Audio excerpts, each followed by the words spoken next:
If the limit never approaches anything, the limit does not exist. The limit does not exist! What is a limit? So let's consider the function f of x equals sine x over x. A limit, for me, it's kind of like a magnifying glass, or it's kind of like a tool to help us like scope out functions, to sort of analyze functions at tiny gaps. Okay, so let's keep that in mind as we're going to talk about f of x equals sine x over x. Let's look at the domain of this guy first, or girl, I don't know. It should belong to the set of real numbers where x cannot be 0, right? Sine 0 is 0. So that would mean sine 0 over 0 is 0 over 0, which is not allowed. It's indefinite. Indefinite. I saw like a little, YouTube probably knows I'm a math teacher or something, because I got it recommended this morning about why you can't divide by 0, TEDx or something. I can link that later. But anyway, it's indefinite. Long story short is when we're dividing something, it's because you can sort of multiply it back, right? Like 10 divided by 2 is 5. So 5 times 2 is 10, right? 6 divided by 3 is 2. So 2 times 3 is 6. But if I multiply something by 0, I just get 0, and I can't get that number back, right? So that's why we can't divide by 0. There's no fancy like, like the Illuminati's behind it, or like the world's gonna explode. There's no, like 10 times 0 is 0, but I don't know what to multiply the 0 to get that 10 back, right? Like 1,000 times 0 is 0, but I can't get 1,000 back by multiplying anything to 0. Right? It's literally like a black hole. Like whatever you multiply into 0 just disappears, and you can't reverse it, right? That's why we can't divide by 0, right? Let's just graph it. Let's go on Desmos and see what it looks like. Y equals sine x over x. All right. So it's like, it looks like a graph, right? Nothing too out of the ordinary. Nothing like strange is popping out to me anyway. It looks smooth, right? If I trace it, that's what I got there. It tells me it's undefined at 0. If you just showed me this graph, I wouldn't have, thought otherwise. So let's just do a quick sketch.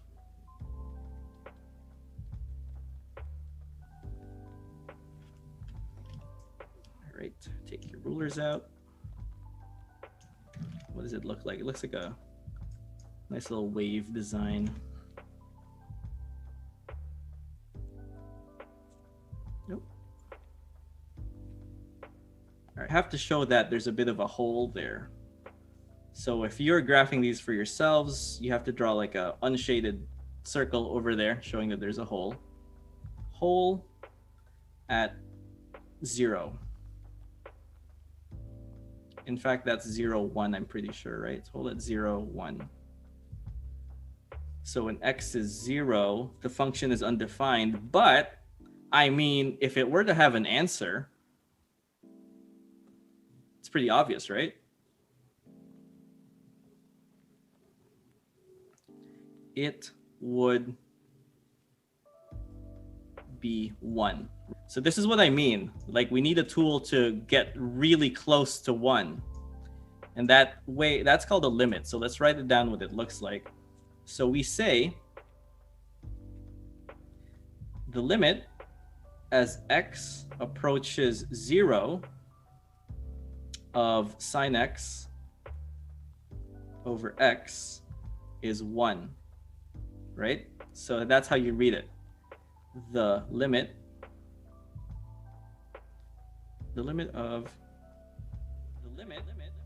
as x, the limit approaches 0.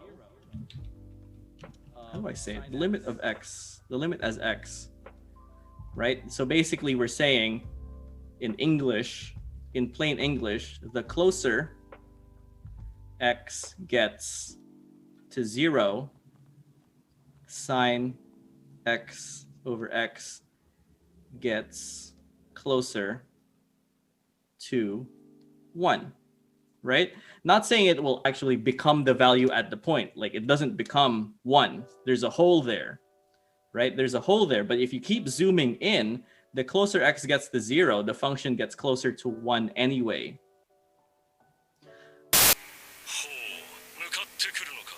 Let's look at another example. So f of x is now x squared minus 1 over x plus 1. My domain is such that, let's see, x belongs to the real numbers, but it absolutely cannot be -1, right? Can't be -1. Just can't do it, right? You're dividing by 0 again, you're getting an undefined form. It's not worth it, right? You're going to end up with a hole there. What does that graph look like? So here's my line. And again, it's a line, right? It doesn't really look strange. It doesn't look odd. It looks like a straight line. Except that when we get to -1, which is over here, it's undefined, right? You see that? There's a hole there.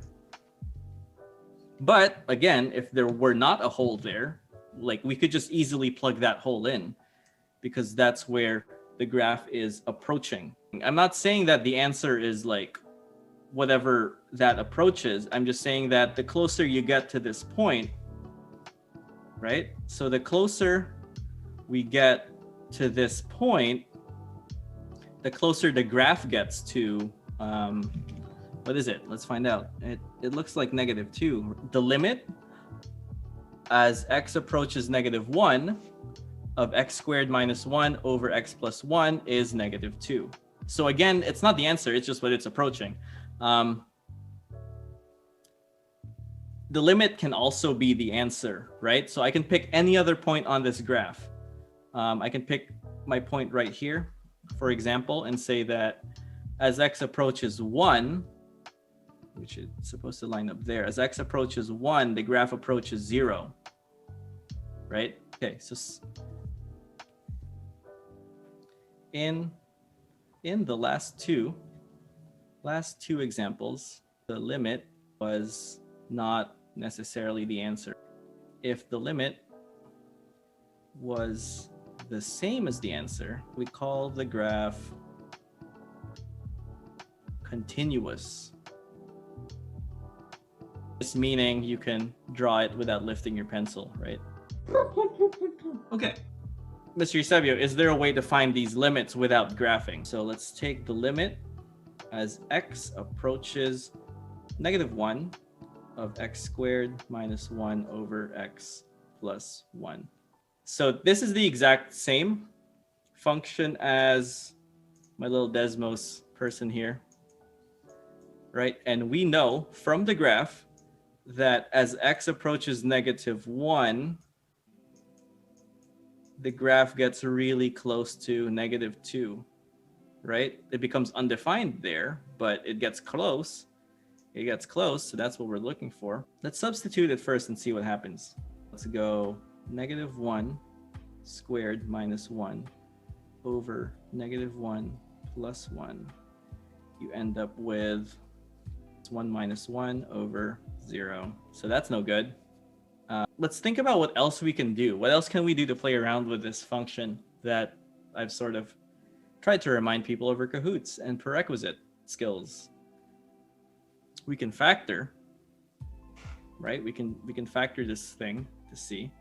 A note on form, make sure you're writing these at every step.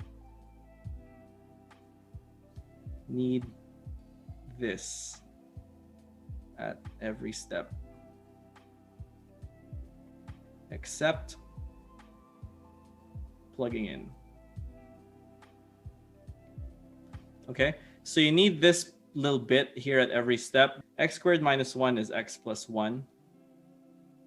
X minus 1 over x plus 1, right? So we can see that these two divide out. So now we get x minus 1. Plugging in the -1, you get -1 minus 1 equals -2, right?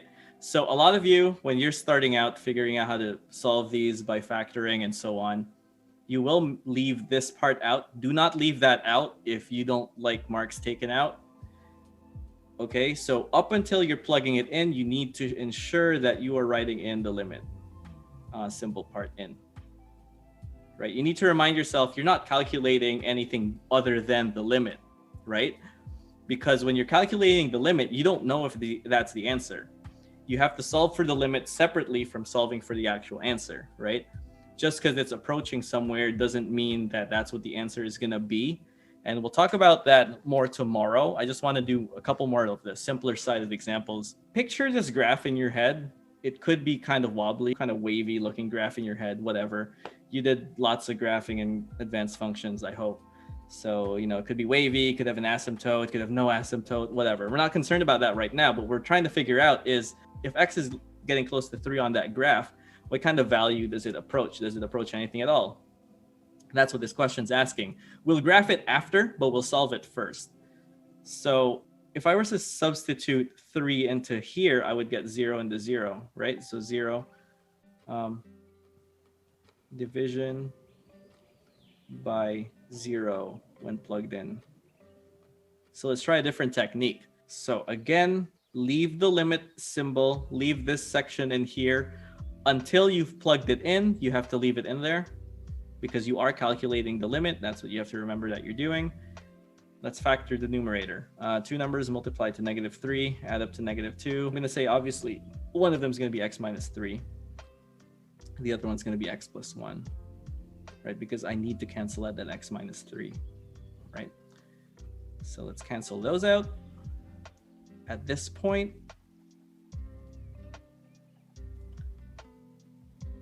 you can safely substitute in the 3 with no sort of errors or sort of undefined scenarios. And you can just go 3 plus 1 equals 4. So I'm going to put the graph on in a second. But remember this, right? As x approaches 3, the graph should approach 4. That's what we've solved. That's what we've discovered.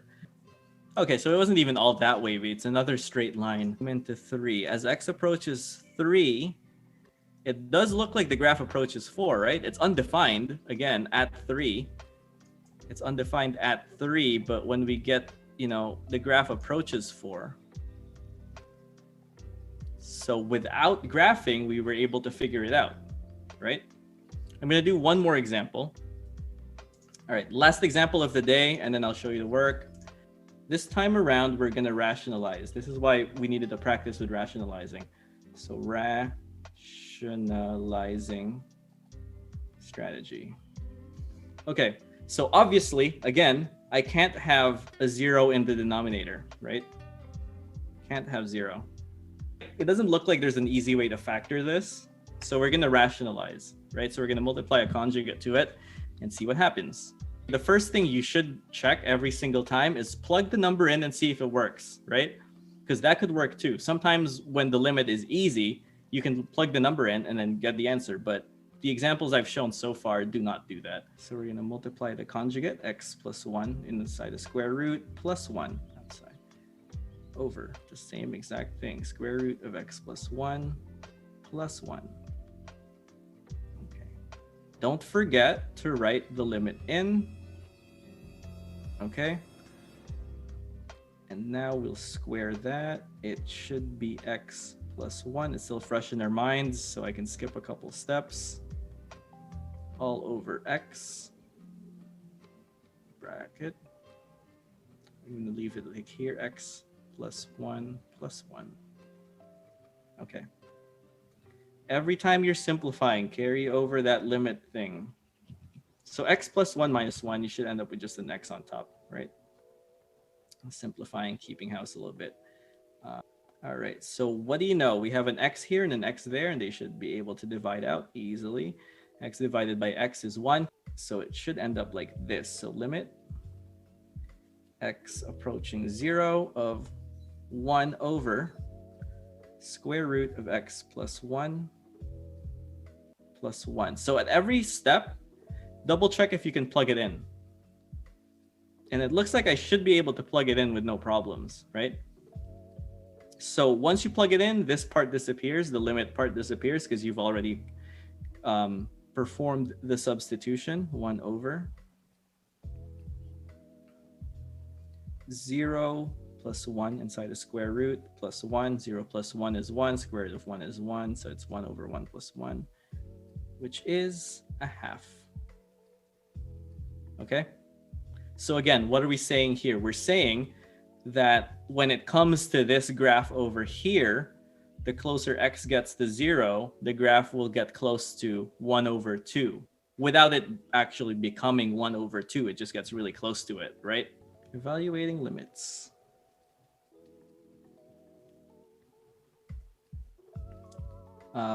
Substitute the number, substitute the value. If an answer exists, you're done. So I've shown you 2 techniques so far, and these are the only techniques I will quiz you on. I will teach you more techniques tomorrow, but that will not be on the quiz. All right, so let's just be clear about that. The only thing I'm going to quiz you on Thursday will be on factoring to solve a limit and rationalizing to find the limit, right? I'll share the problem sets in a second, but I will point out we have to talk about 2 more techniques, which I will talk about tomorrow and Wednesday, but let's not worry about that yet. Get these down and then we'll figure out the rest from there.